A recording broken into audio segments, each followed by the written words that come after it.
हम मंगलाचरण करेंगे। नमो अरहंताण, नमो सिद्धाणं, नमो आयरीयाणं, नमो अध्यायाणं, नमो लोये सव्यसाहुणम्।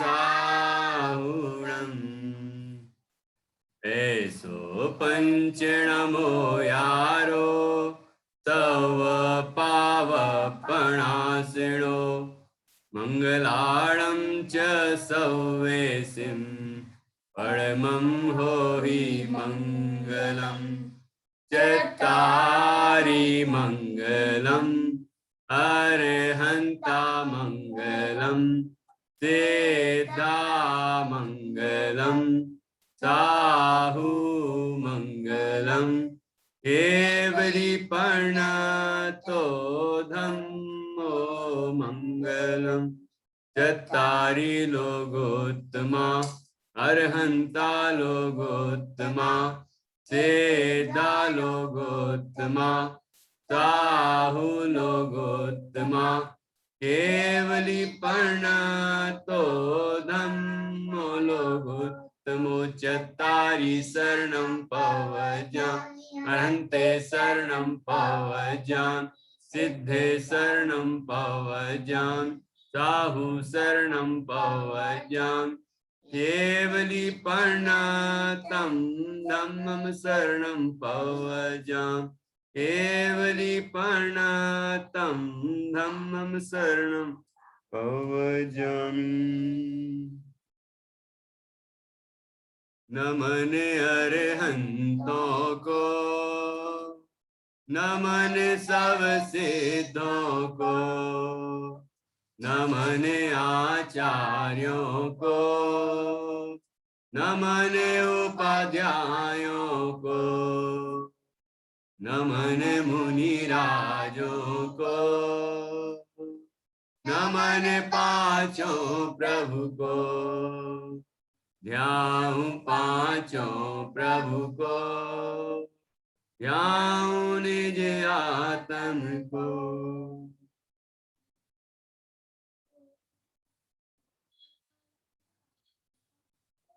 शिशु वर्ग 3, इसमें हमारी 12 कविताएं हो चुकी हैं।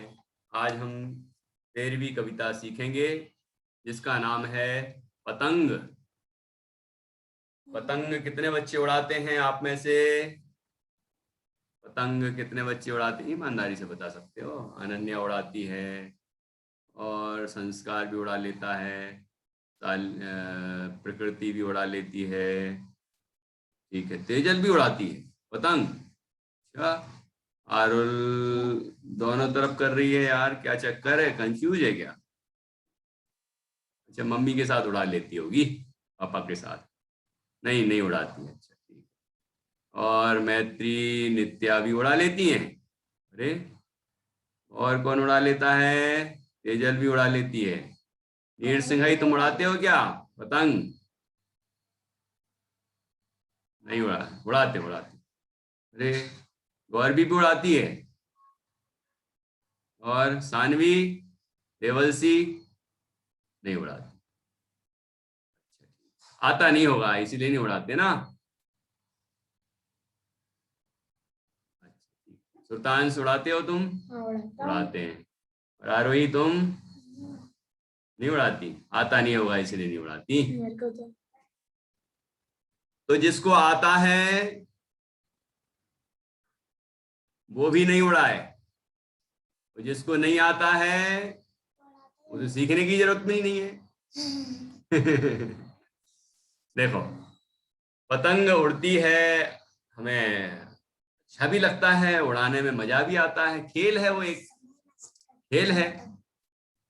जैसे दूसरे खेल होते हैं ऐसे ये भी खेल है, लेकिन दूसरे जो खेल होते हैं उनमें जो खेल है उनमें मेहनत होती है।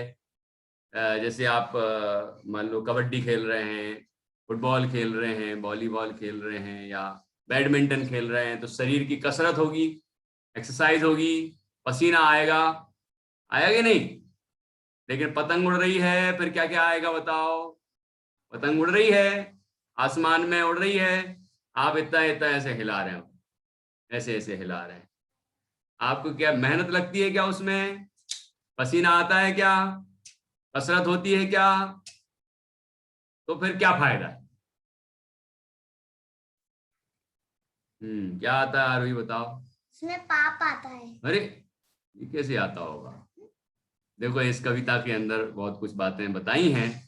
हमारे एक आचार्य ने भी एक उदाहरण दिया है इस तरह का, कि जिस तरह पतंग उड़ाने वाला केवल अपना समय नष्ट करता है ना, ऐसे ही पंचेंद्रिय के विषयों में, बाहर के पदार्थों में, जो पर में, बाहर की चीजों में ही उलझा हुआ है, वो अपना समय और शक्ति को नष्ट कर रहा है। उपलब्धि कुछ भी नहीं है।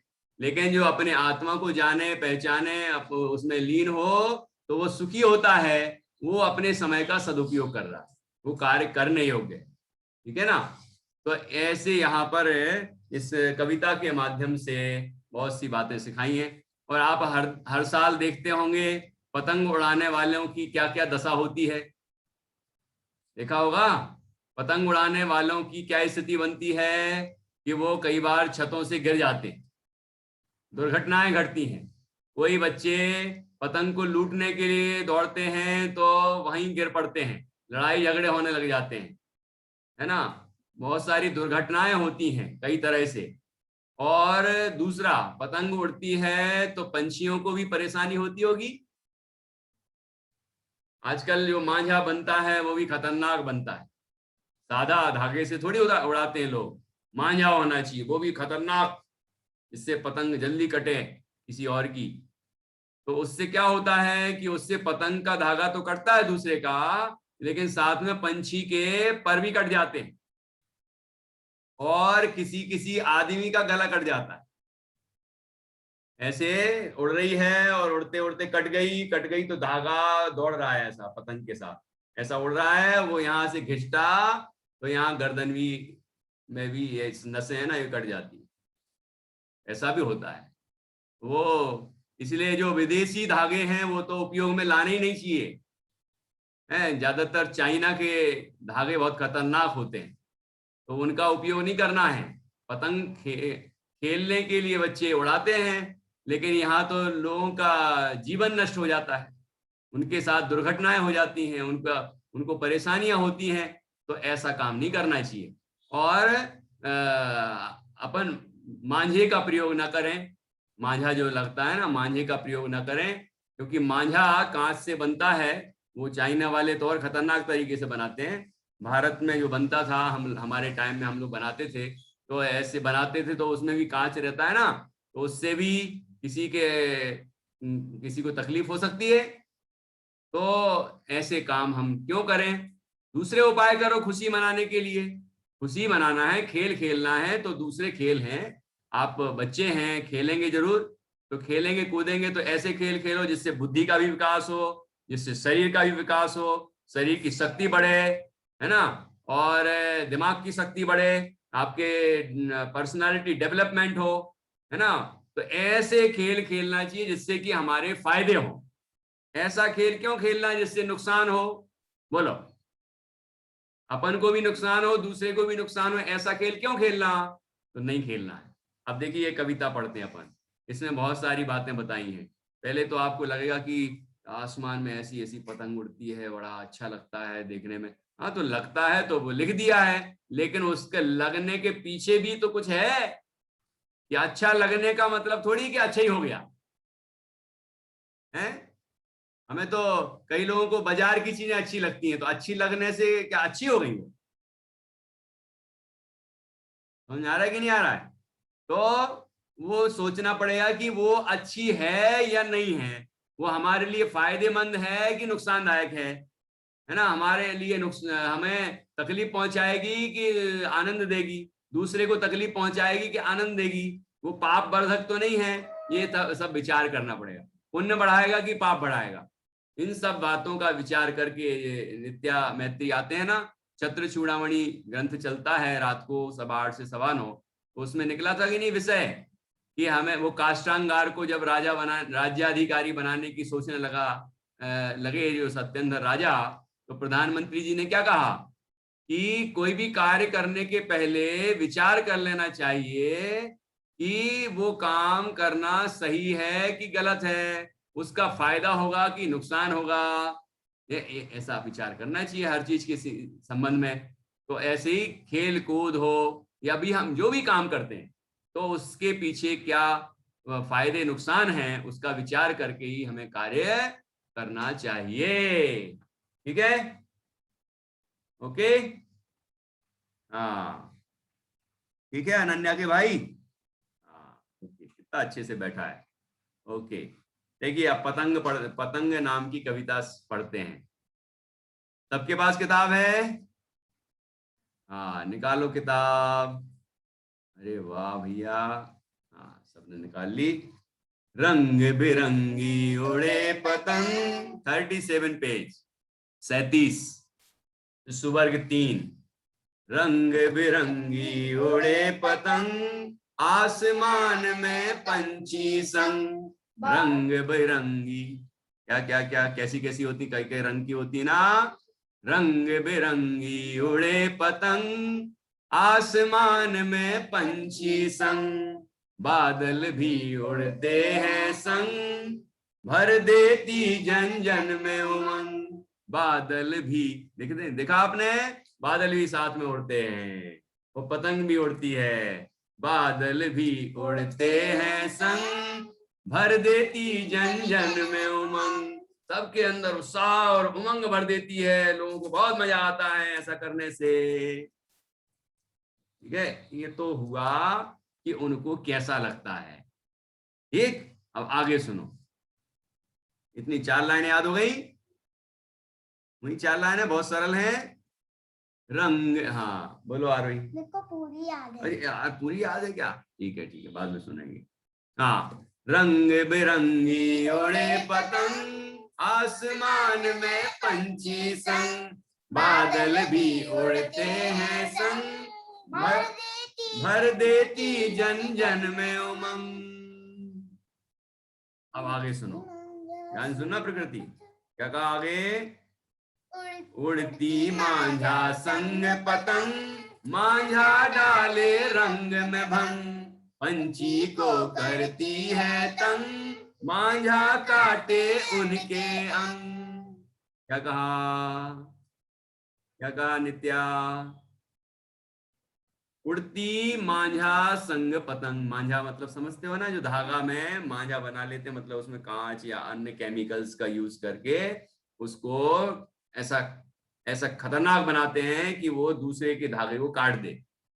ठीक है ना, तो उसको कहते हैं मांझा। मांझा नाम है उसका, मांझा।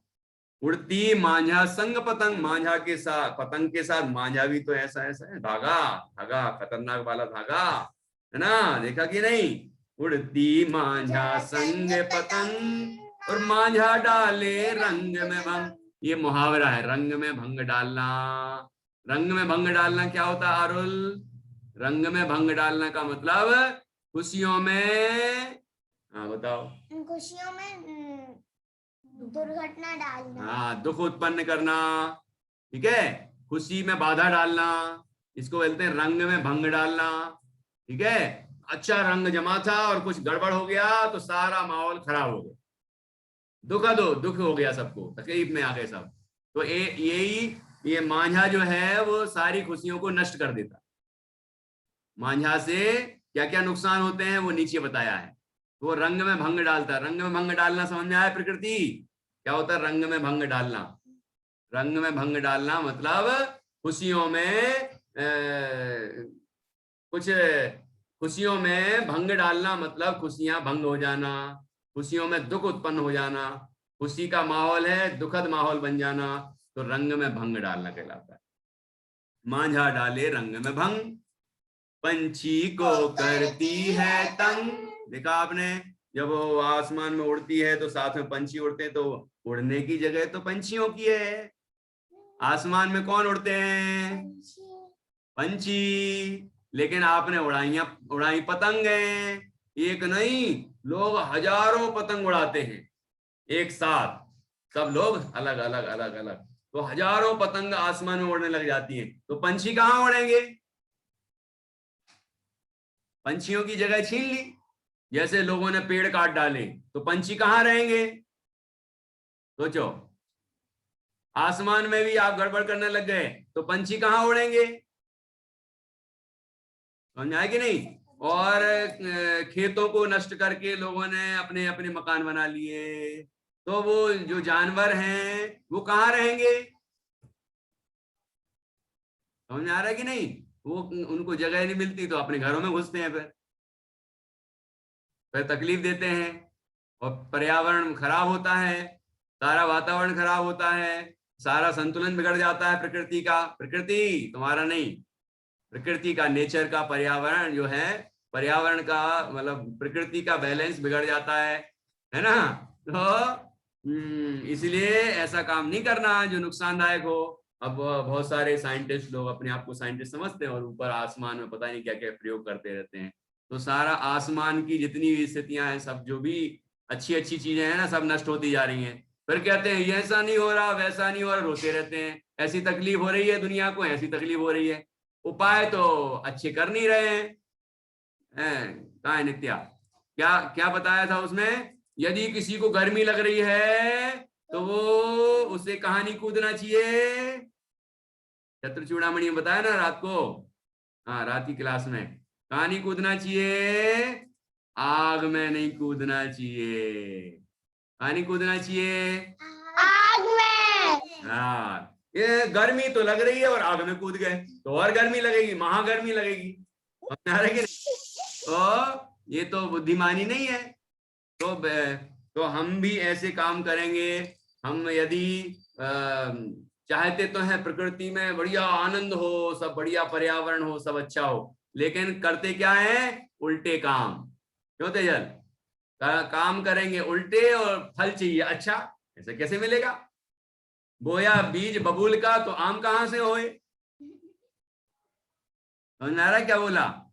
बबूल का बीज बोएंगे तो बबूल का पेड़ उगेगा जिसमें कांटे होंगे, है ना? और आम का बीज बोएंगे तो आम उगेंगे, मीठे मीठे आम। बबूल का पेड़, बबूल का बीज उगाते हैं, डालते हैं जमीन में और कहते हैं आम आ जाए। ये ऐसे कैसे होगा? बोया बीज बबूल का आम कहां से हो, ये कहावत है। ठीक, आगे बढ़ते हैं। तो ये फिर से, उड़ती मांझा संग पतंग, मांझा डाले रंग में भंग, पंछी को करती है तंग, मांझा काटे उनके अंग। अब देखो, ये हो गया पंछियों के लिए नुकसान। अब अपना नुकसान देखो क्या है तेजल। अपना नुकसान क्या क्या होता है देखो पतंग उड़ाने वालों को। समय नष्ट करती है पतंग। कुछ उपलब्धि होती है क्या? कि क्या मिला, पकड़े रहे घंटों, ऐसे ऐसे ऐसे ऐसे करते रहे टाइम पास, घंटों उड़ाते हैं लोग दिन भर। कई लोग तो रात को भी उड़ाते हैं, उड़ाते रहेंगे, उड़ते रहेगा। वो लालटेन जैसा कुछ लगा देते हैं, दीपक या कुछ, तो रात को भी दिखती है, वो लगा देते हैं उसमें, उड़ता रहता है ऐसा ऐसा, तो आग दिखती है, मतलब जलता हुआ दिया, है ना कुछ। तो रात को भी उड़ाते रहते हैं। समय समय बर्बाद ही तो होता है, और क्या फायदा होता है बताओ? शरीर को कोई फायदा होता है कि दिमाग को कोई फायदा होता है? किसको फायदा होता है बताओ? समय नष्ट करती है पतंग, दुर्घटना भी लाती संग।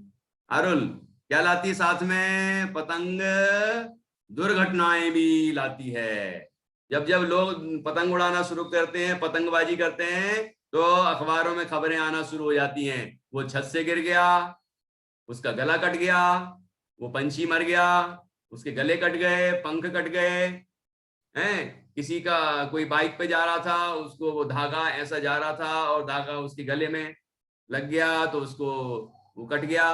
किसी के चक्के में वो मांझा फंस गया और वो उसका बैलेंस बिगड़ गया और गिर गया। कई तरह की घटनाएं सुनने में आती कि नहीं? तो दुर्घटना लाती संग।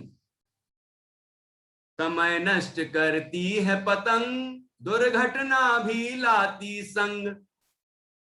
अतः उड़ा, क्या करना चाहिए अब? इतने सारे नुकसान गिनाए हैं कि फायदे गिनाए? आरुल, फायदे गिनाए इतने सारे कि नुकसान गिनाए हैं बताओ। इतने सारे फायदे गिनाए कि नुकसान गिनाए? बताओ। नुकसान गिराए, क्योंकि हाँ, उससे बहुत सारी घटनाएं भी होती है, अपना समय भी बर्बाद होता है और पक्षियों की हिंसा भी होती है और हमें नरक गति भी मिलता है। क्या बात, बहुत सुंदर। और हमें पाप भी बढ़ता है। हाँ, वाह वाह, कितना अच्छा समझा तुमने, बहुत बढ़िया। हाँ, एक मिनट एक मिनट। तो अब इससे क्या निर्णय निकला? अब कहने की जरूरत है क्या कि क्या करो? कहने की क्या जरूरत है? ये तो समझने की जरूरत है कि अब क्या क्या करना है। निष्कर्ष क्या निकला? कि निष्कर्ष ये निकला, मतलब कंक्लूजन क्या हुआ? अतः उड़ाओ नहीं पतंग, बदलो सुख पाने के, बदलो सुख पाने का ढंग। ढंग मतलब तरीका। सुखी होना है ना, मतलब सांसारिक जो त्योहार वगैरह मनाने हैं, खुशियां मनानी है, तो भाई अपनी सुख पाने के ढंग बदलो। आनंद प्राप्त करना है तो उसके भी तरीके बदलो कि दूसरों को तकलीफ नहीं हो।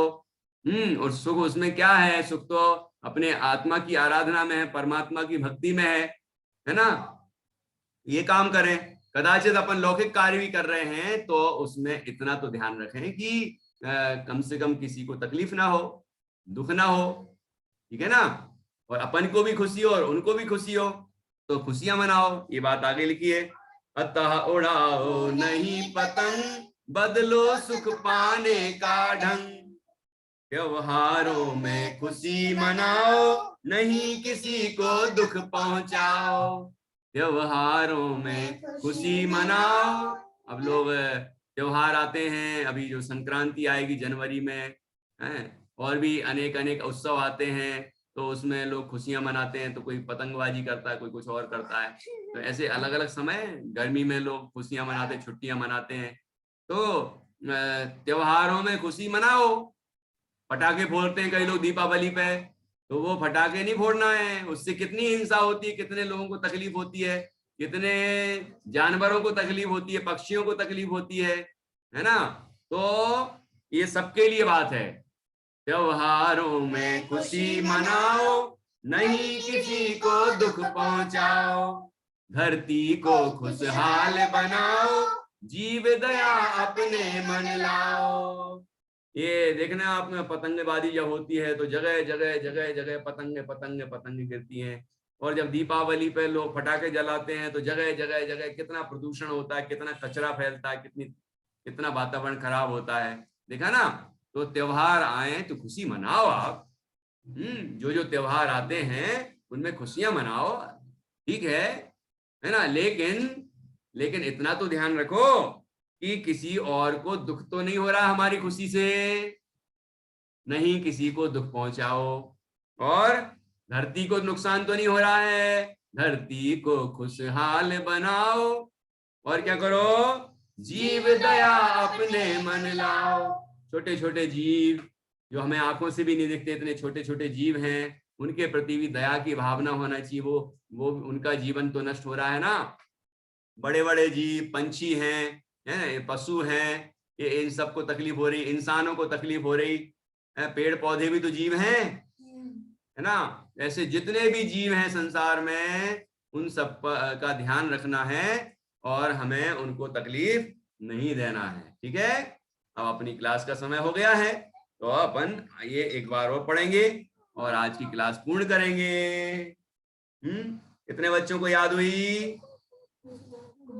और पूछूंगा मैं कल कि क्या क्या समझ में आया आपको, क्योंकि अकेली कविता याद नहीं करनी है, उसको समझना भी है और उसका अपन को अपने जीवन में प्रयोग भी करना है। जो शिक्षा दी है उसका प्रयोग भी करना है, ठीक है? चलिए, हाँ, किस किस को याद हो गई? सानवी, देवलसी, अनन्या, नित्या, मैत्री। चलो, बाकी बच्चे कल याद करना। प्रकृति को दोनों हाथ से याद हो गई, मतलब अच्छे से याद हो गई। और गुंजन को तो याद हो गई, ऐसे हाथ में। गौरवी को याद नहीं हुई, याद करना। आरोही को भी हो गई, सुतांश को भी हो गई, अरे तो याद करो। आरुल याद करके आना कल, ठीक है तेजल? हाँ, एक बार अपन साथ में पढ़ते हैं, ठीक, फिर कल सुनेंगे आपसे। आज का समय हो गया क्योंकि रंग बिरंगी उड़े पतंग, आसमान में पंछी संग, बादल भी उड़ते हैं संग, भर देती जन जन में उमंग। उड़ती मांझा संग पतंग, मांझा डाले रंग में भंग, पंछी को करती है तंग, मांझा काटे उनके अंग, समय नष्ट करती है पतंग, समय नष्ट करती है पतंग, दुर्घटना भी लाती संग, अतः उड़ाओ नहीं पतंग, बदलो सुख पाने का ढंग, त्योहारों में खुशी मनाओ, त्योहारों में खुशी मनाओ, नहीं किसी को दुख पहुंचाओ, धरती को खुशहाल बनाओ, जीव दया अपने मन लाओ, धरती को खुशहाल बनाओ, जीव दया अपने मन लाओ, धरती को खुशहाल बनाओ, जीव दया अपने मन लाओ। सभी ये कविता अच्छे से याद करें, कल सुनेंगे, और इसके आधार से जो हमने आपको कुछ बातें पतंग के संबंध में बताई हैं वो भी आपसे पूछेंगे, और अन्य त्योहारों के बारे में भी कुछ बताया है वो भी हम आपसे पूछेंगे। अच्छे से याद करिए, ठीक है, इस विषय को पक्का करिए, और कल उपस्थित होंगे 4 बजे, ठीक है, 4 बजे से 5 बजे तक शिशु वर्ग की क्लास, 3 दिन, सोमवार, मंगलवार, बुधवार, और फिर गुरुवार, शुक्रवार, शनिवार, ये 3 दिन बाल वर्ग की क्लास, ठीक है। चलिए, बाकी अब चर्चा कल करेंगे। आज का समय हो गया अनन्या जी, इसलिए आज नहीं पूछेंगे, ठीक है। जय जिनेंद्र। जय जिनेंद्र। जय जिनेंद्र।